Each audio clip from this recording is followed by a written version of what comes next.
Hello, thank you for joining me. I'm Stephen Englander, and we've been looking through the news this week, and we're going to be talking about Nike, Forex, and Natwest. I mean, Natwest has never been one of my favourite banks.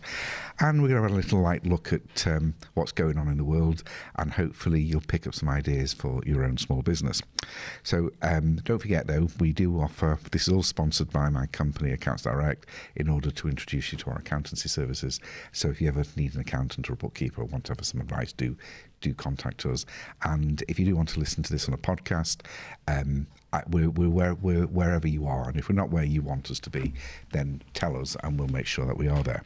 So the exciting bit in today's this week's news, for me anyway, is an old hero of mine, Captain Kirk from Star Trek, William Shatner, 90 years old, and he went to space. I mean, that is just amazing.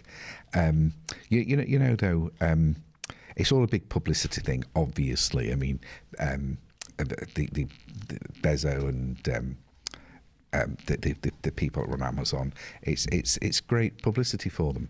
It centres the world around you. Who better to be in space than a massive sci-fi fan like Captain Kirk?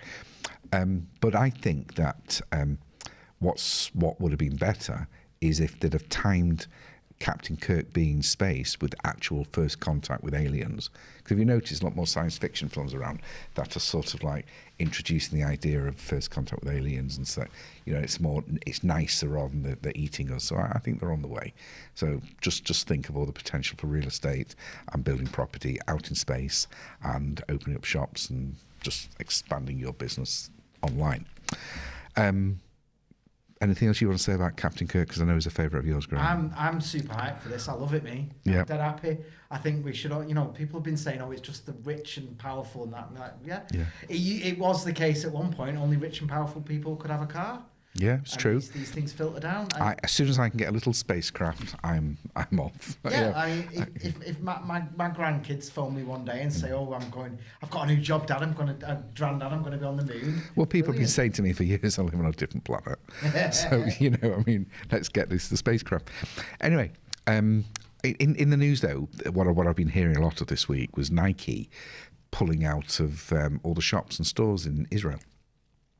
I think, that sounds a bit political, but it's not. It's not. What Nike is saying is that they're going to pull out of the stores in Israel because they've got a much bigger business model, a much bigger project going on, where they're going to be selling Nike footwear and products through their own stores and online, and it makes perfect sense.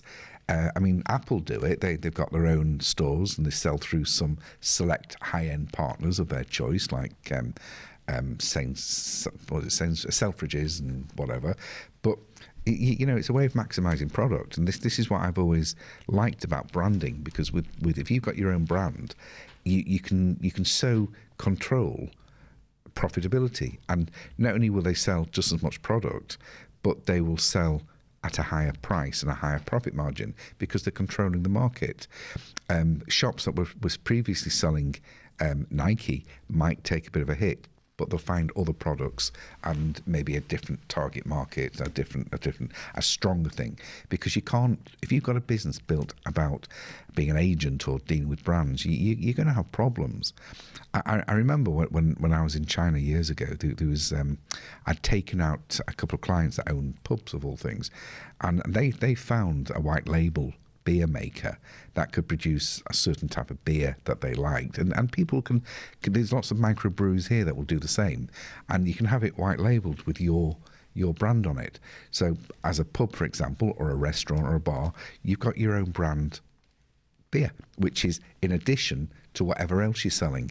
And believe you me, when you've got your own product that doesn't rely on people walking through the door, because you can sell things online or you can go and promote it, it makes everything else sell a bit better. My dad's a great one for this. He's got his own made bags that he mixes in with other people's brands, and at the end of the day, if there's a problem with supply, he's got his own brand going up, and it doesn't matter if this manufacturer there says I can't do it anymore, because you can always find another manufacturer there. And that's my take with this. I'm not sure why it's particularly about Israel, but I suppose it came to light because Israel's always a sensitive a sensitive subject.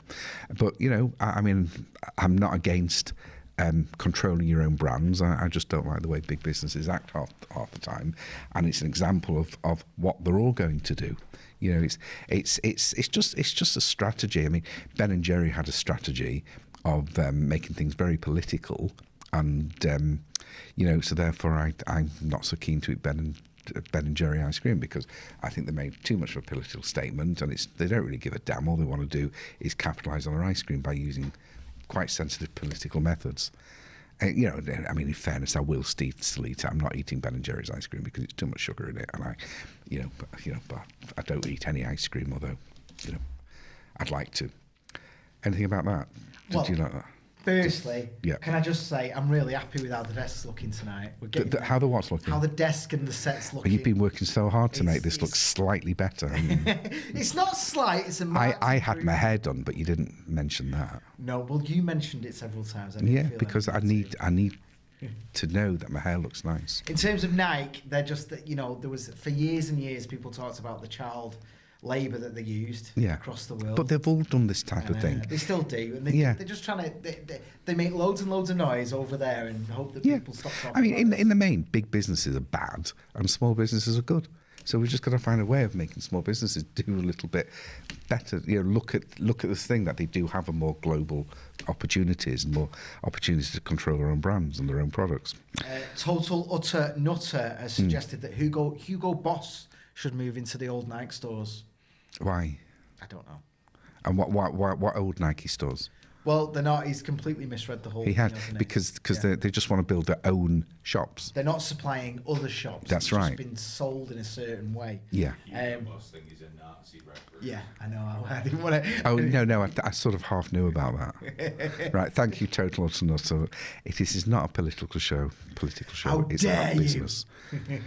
we money crosses all boundaries, and when it comes down to it, everything is about money. You get the money right, and it's the only thing that people don't have diverse opinions on. You know, money is money. Can we just give some quick shout-outs as well? Last Dance is in as well. Duke Braxy's in. I saw York's Kev as well. And then me. I've been chatting on the thing. Hello, everyone. Hello. Duke Braxy asked quite a good question, which will lead into the next segment. And he said... Oh, I'll send it to the thing so you can read it yourself as well. Okay. I sadly don't have much money to invest. Is it too late to go for Bitcoin, or is that still somewhat of a good idea? I think I'm not an investor, and I'm not saying be an investor, and I'm not saying be an investor. I've just invested in my own businesses because I can control it better. I don't like the idea of giving other people money with the hope that I'll get a return. I just don't. And every time I have, I've not done very well out of it. The thing with Bitcoin is that you're buying nothing. You're buying the hope that the next person that buys it will buy it at a higher price than you've bought it at. So I just think as on investment, you should be looking at things that you can control. Start a little business, start a little, what's it called these days, side hustle. You know, that's what I think we should do. But on this note, I was talking about Forex, and what brought it to mind. Forex is foreign exchange. It's where you sort of buy or sell currency in the hope that you're going to make a difference because the price goes up or down. And this is a little bit like Bitcoin, except what I'm going to talk about here. So the other day, I got a message on LinkedIn, and it was from a young lady. I don't know how old she was, but when I saw the picture, she's probably early 20s, and it just she requested to follow. So I always say yes, unless it's Hayden, because he keeps badgering me. But I always say yes, and she came on the screen, and with the same time going hello. So I said hello. So the next thing came, are you looking to make a very lot of money, that type of thing? So I said no, thank you. And then I blocked her, because what these guys are doing is that they're coming along, and they're not selling Forex. They're selling courses and they're telling you that within a few months you're going to make hundreds of thousands of pounds and beyond. And I've known a few people that have made a few quid on foreign exchange, but they sort of know what they're doing. They're attuned to the currency market. And I've known people that have gambled on it and they've lost money. It's not really much more than Bitcoin. You know, if you feel you know the markets, then you feel maybe you'll have a punt, but don't do it as a source of income. But what these guys are doing is they're bringing people in and charging quite a lot of money, and for courses that don't really teach you anything. And it's like any other get rich quick scheme. It pulls in, at worst case scenario, vulnerable people. But on this show, you're not going to get vulnerable people. You're going to get greedy, snowflakey, entitled people that are looking for an easy answer. So if you've got a business, you tend to be a bit more practical, and you don't really fall for these scams. So do be aware though that anything that shows easy money quickly, it's a scam. It really is. And just don't even get into conversations with them. You know, I mean, England's now one of the biggest banking fraud countries in the world. It's so many opportunists in the banking fraud are working from England or finding a lot of victims in England. And Forex isn't quite the scam that it's not a blatant scam. It's a draw you in scam. It's like multi-level marketing. It's like promising you things that are just too good to be true. And if it's too good to be true, seems it, just back away from it. Unless you really know what you're doing, you're not going to make money very much. So take that money in the courses or whatever they're flogging you and go and invest it in yourself. Go and study something that you can control. Does that make sense for you? Yes, I agree. Do you agree? Have you ever been a victim of any of this nonsense?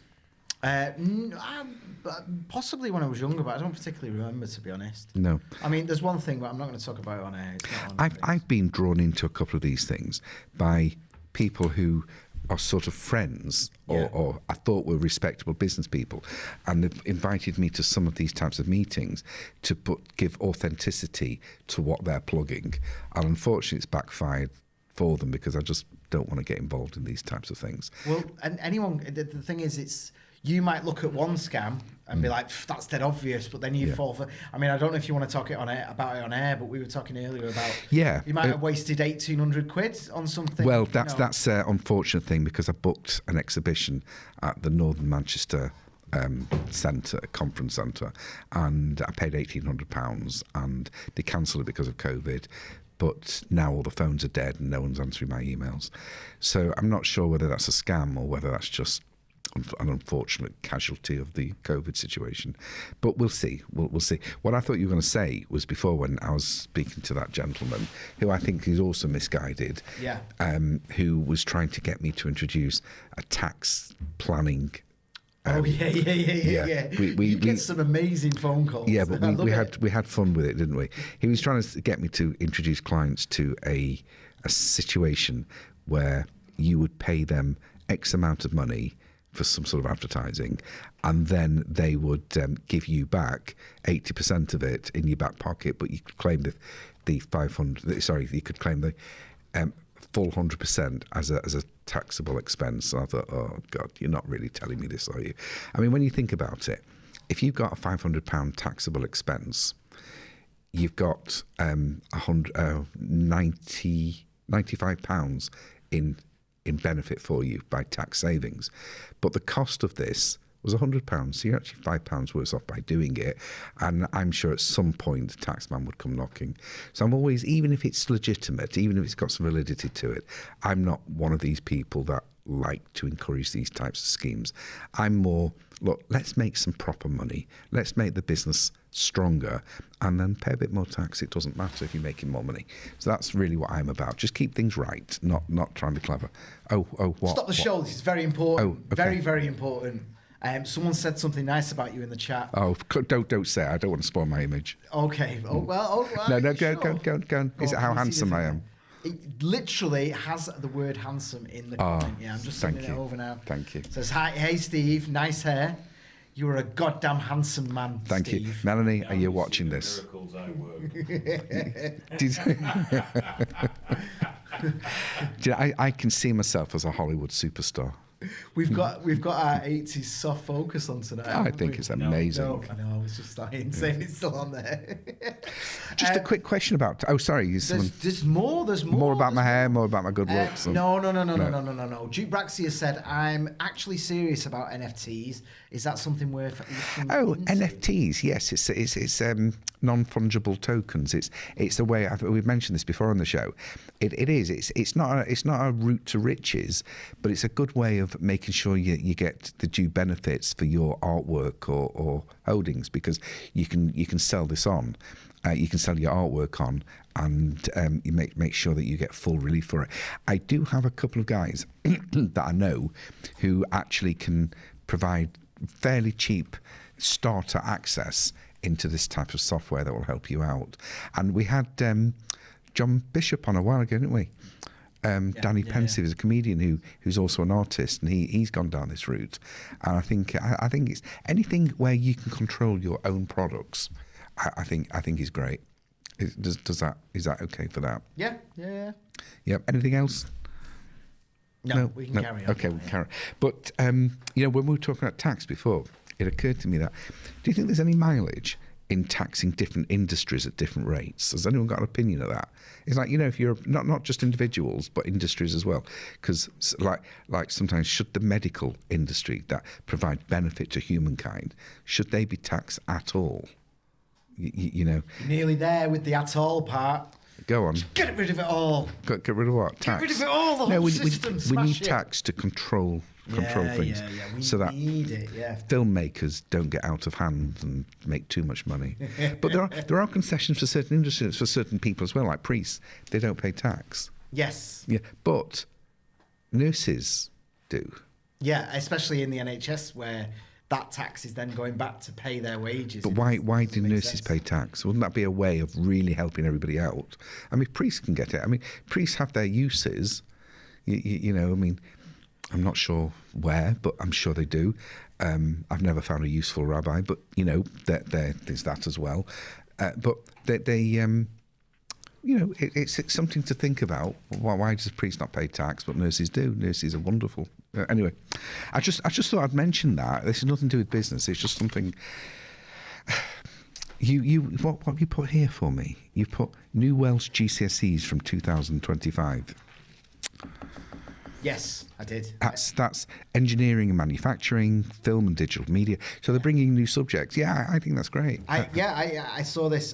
Unfortunately, it's Wales, and unfortunately, it's 2025, which is it should be now, this year. Do it. Go. Well, I've never understood why schools, I think we've mentioned this before, why schools don't teach life skills like bookkeeping, money. I mean, most of our lives are dictated by money, not just how much we've got, but how much we manage it. And I see so many people that just don't know how to manage money. And that's some business people. And, a good business is about good bookkeeping and managing money, managing resources. Why is that not taught at school? Why is cookery taught at school and not this type of thing, life skills? And then why can't we do things more like about engineering and manufacturing? The likes of your dad are a dying breed, they are. My dad manufactures handbags. He's still at it. He enjoys it, but I think manufacturing is a great career. Something really sad. My better half graduated a few days ago. Oh, congratulations! It was at Manchester Cathedral. It was a wonderful thing. They shouted engineering, and 4 people, including her, walked up. Is that all? And then, we're so desperate, and it's easy money, really, in terms of finding work. You're never going to be out of a job. No. But then contemporary photography was 6 people, and I was just like, why? Why I don't know. Vocation. I mean, people should have a right to do what they want, but we need to get sensible things going out there. But I think there's a reality, though, in terms of, I don't think kids are fully educated just how... No. The blocks they could build to have a better life. And all that entitlement that they seem to have, and all that bravado and sense of, I am wonderful even though I can't read and write properly, could actually be sorted out by teaching them things like engineering and physics, and you don't have to be a genius to be in physics. No. There's different levels of it. And you don't have to go to university to learn how to use a camera either. No, It's just not. no, I don't understand any of it. You either do it or you don't. Yeah, but we want to give our kids good life skills, not just make them happy by you go and paint some nice pretty pictures. That can be taught as well.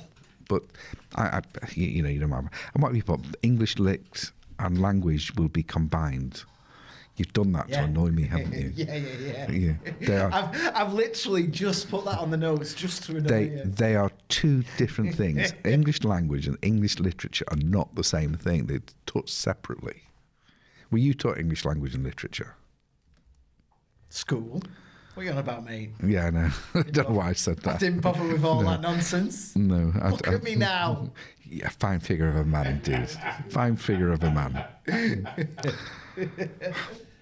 Are you laughing? Because you won't be laughing now after. Do you remember a while ago we had Tim on my show?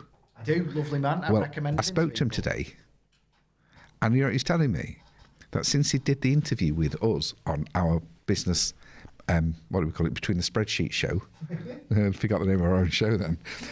Which is even more delicious because it's either side of you. The name is right there, either side of you. The camera's there, the screen's there. I keep getting distracted, and you're there, even though you look over there.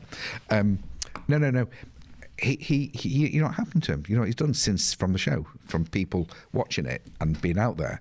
He's secured over £1 million worth of contracts. So good on you, Tim. You need to be really promoting us for putting you out there and getting that. But it's nice to know that what we do does have an effect. So there are people, we don't get hundreds of thousands of viewers, but what we get counts. So if you've got an interesting business or ideas or a good life story, then give me a ring and we'll get you on the show. Why not? Over £1 million worth of contracts. Not bad. Not bad. Well done to you as well. What have you got here for me now? Did you say you wanted a clip? I don't know. You've kind of I've gone somewhere else, haven't I? What clip of what? Wait, I don't know. You were going on before about changing the subject about insulating Britain. Oh, insulate Britain. Oh. Do you know what I don't understand? Go on, Seriously. Go on. Well, okay. Look, climate change, climate warming, global warming. Maybe aren't they lobbying for air conditioning instead of insulation? Because it's going to get hotter and hotter. Why do we need the air? Is that being a bit silly and condescending? It should be like put those fan lights up. Britain. Yeah. That's what they should be jumping in the motorway for. That's pathetic, isn't it? All they're doing is stopping people going to work and getting along and burning up more petrol. Do you know there was someone who's had a stroke as a direct result of it and is now paralysed? Really? So never mind, our angle on it in terms of businesses, supply chains, everyone getting screwed for hours and hours on end. But no, there's actual medical thing. And there's always problems. And I don't understand why people can't just get up in the mornings, go and work, do things properly, get on, don't hurt anyone, and everyone gets the latest digital TV every few years. What is the big deal? I don't know. Is that my soapbox done with? You're drifting into fascism again there. I can feel it. Is that fascism? Yeah. Your digital television. I think it's just reward for sensible enterprise. State pension age is going up. Yes. What's it going up to? It's 66 and 7 months. I don't know if I'll get that far. It's what do you think of pension age going up? Do you think that's awful? I'm not a big fan of putting your eggs in the government basket. No, I'm not. Taken care of. So you see, this has been brutal, and I'm not saying it's right or wrong, and I'm just saying that you've got to watch yourself. If you don't look after yourself, nobody else does. So now that you know that the government age is going up, go and speak to a financial advisor, a pension advisor, and take out a private policy. They're better than the government performed ones, and you don't get the state pension instead of a private pension, you get them both. So why not start saving a few quid a month towards your ultimate retirement? Most people that have got private pensions, when they take them out at the right age, can retire about 55. And if they don't, they can just keep the pensions moving until they want to retire. But the point is, you're taking responsibility for yourself. If you put your faith and your future into other people's hands, whether it's the government or Nike or Amazon or any of them, then you're gambling. So take out your own pension. I know government workplaces have, the auto-enrolment of a pension where people, if they want to join the scheme, put in a certain amount of their income, and the employer tops it up. But they're not very good. I mean, they're okay. It's better than nothing, but it's just not very good. You'd be better off forget the workplace pensions and go into a private pension plan. You'll get a lot more for your money when the time comes, and it's more controllable as well. So, sorry, Nest, which is a government scheme, but they're just not great. Governments are great for giving us an infrastructure so we can promote our wares and promote our business, but don't rely on handouts from the government. You might feel you deserve it, but you don't. Put your own money into pensions. I'm not a pension advisor. I don't sell pensions. I don't even earn commission on them. But if you don't have a pension advisor, I can introduce you to somebody. And that's all I've got to say on that matter. Have you anything to say on that, Graham? None of that was financial advice, obviously. It was No. all complete opinion. It was all, don't trust anyone else. You don't have to be horrible to anyone. Just look after yourself. Last Answer said, can you explain state pension age for Americans? I could, but I'm not going to. Because what happens in America, who cares? It's America. They'll find their own way. Cup of Tea has said, does Accounts Direct offer you a pension, Graham?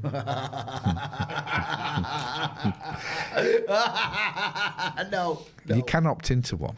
No.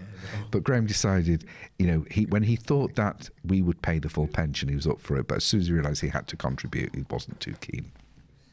Yeah, that's definitely what happened. Yeah. The UK has record job. As if you're going to get to pension age. The UK has record job vacancies and businesses blame Brexit. There's always been like this. There's lots and lots of work out there. There always has been. And I've got so many clients that are crying out for help for staff. So I think the million might be a little bit understated. I think that if people want a job, I can introduce anyone that wants a job to a dozen clients who are looking for people. We don't want idiots. They don't want idiots. They want people that can actually do the job.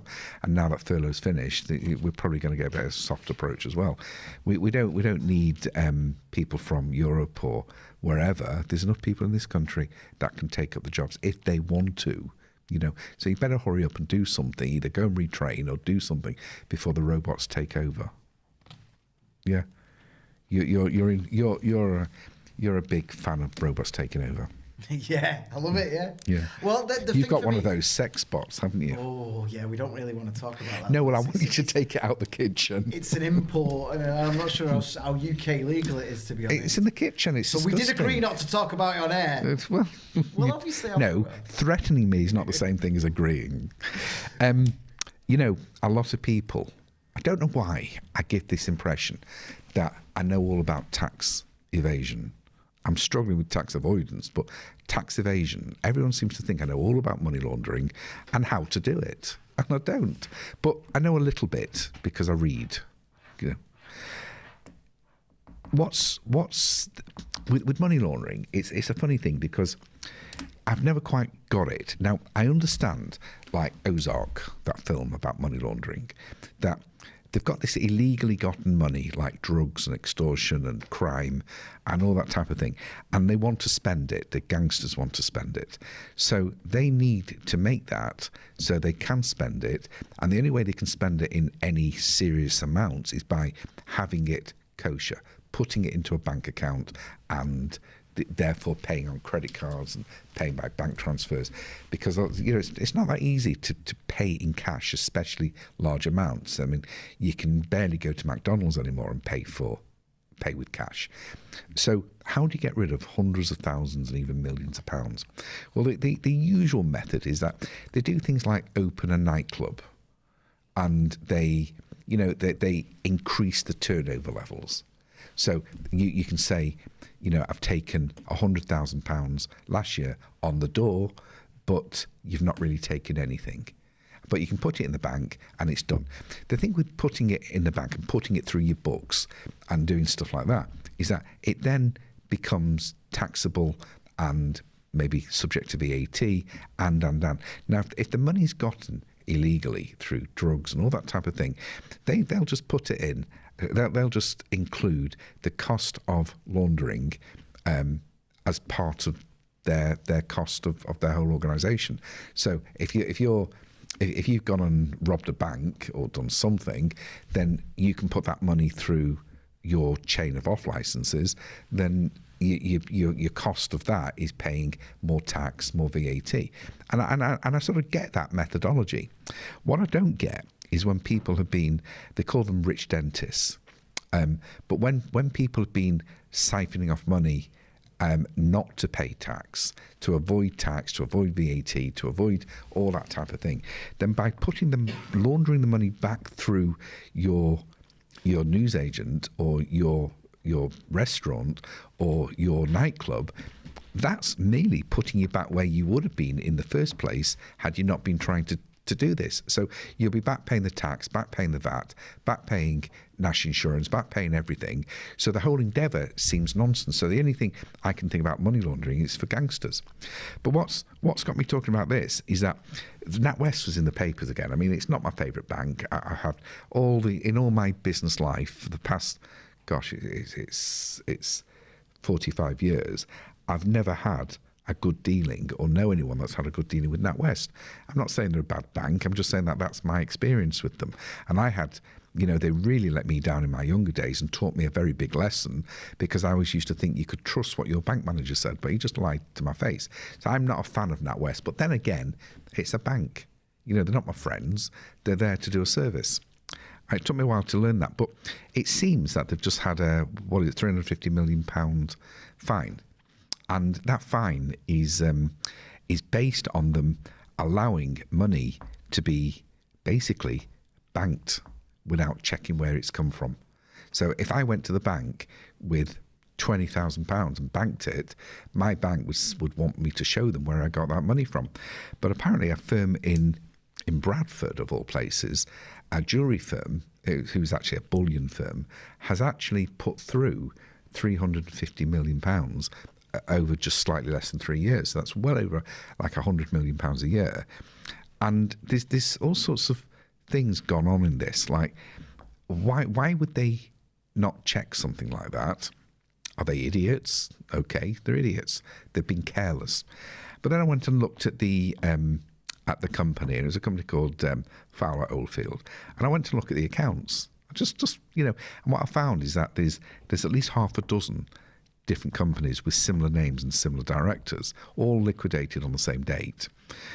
And in the newspaper, I read that this particular firm has been going over 100 years, but the accounts say it was formed in 2008. Also, the nature of the business doesn't say bullion or jewellery or anything. It just says something completely different. And other business support services, and the level of stocks that they were holding was like £450,000. Now that might seem a lot of money, but when you're turning over what is effectively over £100 million a year, £450,000 doesn't make sense of any given time that they're turning over that sort of money. It just, they're turning over like £200,000 a week. It just doesn't make sense, in my opinion. And then they had debtors, also £450,000. So they had people that owed them money to the same amount of stock they're holding, or roughly, and they've got creditors of around 850,000, which is 850 creditors, 450 in stock. It sort of doesn't make sense. So none of these figures, to me, I'm sure there's perfectly good explanations of them, and I'm sure if I printed them out and I had the full details, I'd find the common links. But there's other companies, so there's some. It's a bit odd what's gone on, that's all I'm saying. And then to top it all, who is the auditor? Do you remember last week when we were looking at Patisserie Valerie, and the auditors were being fined again for bad auditing principles? Same company, Grant Thornton. So and you've got to question all these things. And a little firm in Bradford, or a little firm, it's I bet some Manchester city centre bullion dealers aren't taking this sort of money. So I just think that what you've got is a team, people here, accountants, banks, all circulating, all the big boys circulating money around, and I'm just jealous because I'm not included. You know, I have to get all the little. Are we fishing for bribes again? 2 weeks on the trot? It's just, there seems to be so much money earned in the big boys doing this type of thing. You know, obviously I can't say that anything corrupt's going on because I might get into trouble, but you know, I can think it. But you know, the little companies. I mean, I've got a client he doesn't know what to do. He's got legitimate businesses. He's got sales that go through his books. Everything's as it should be, spot on, I know, because we do it. But he's in trouble because most of his sales come in cash. Now, this guy's turning over tens of thousands of pounds, not millions, not hundreds of thousands of pounds. Yeah. And the banks won't take the money off him. They won't take the cash off him because of money laundering and that, you know. And yet he's been going for years, and all of a sudden he's struggling, and he can't even pay suppliers because suppliers won't take the cash. But Natwest took 350 million. I just don't think it's fair. You kill one man, you're a murderer. You kill 1,000, you're a hero. Yeah, I just think they should scrap all the anti-money laundering rules and just make the rules for the big people. Here we go. If your turnover is below a certain amount, you shouldn't be subject to the same rules that the big firms are subject to. So we're getting rid of taxes for everyone then. Yeah. And making money laundering just fine. No, I think taxes are good. I think this has been a very productive show. I think taxes are good, and we earn a lot of our money making sure people pay the right amount of taxes. I just think that the big firms and big organisations, there seems to be one rule for them. And I think if somebody goes out who's more authorised than me and looks at this tale and really analyse it, I think they'll see a lot more going on than just Natwest being a bit incompetent. That's all. I mean, I don't actually care. It doesn't, you know, I just think it's unfair for all these small businesses I deal with who don't seem, you know, they've got to struggle about everything, and then all the idiots. It's easier to crush a small business in that respect, though, isn't it? They're going to be way more fearful. I just don't think. They're easy to spot. They're easy to find. People make mistakes. They're on survival levels, so they'll take more chances. A lot of people. And, Stephen, we're way over time. So can I jump in because you had this pro UK meme you wanted to show, didn't you? Oh yeah. No, you found it. I wouldn't put something like this on. Yeah. This was on the employment side, wasn't it? Yeah, last week I was in the back of the lorry. Today I drive one. The one I saw said for £500 a day. All right. But, you know. I'm sorry I didn't find that one. Terrible, isn't it? Brilliant country, this. And do you want to do your quote of the day? And because I think everyone's been having so much fun talking to me. Yeah, I can do quote of the day if you want. Yeah, let me get it up 1 second. To command is to serve. It's not even the right quote on the screen.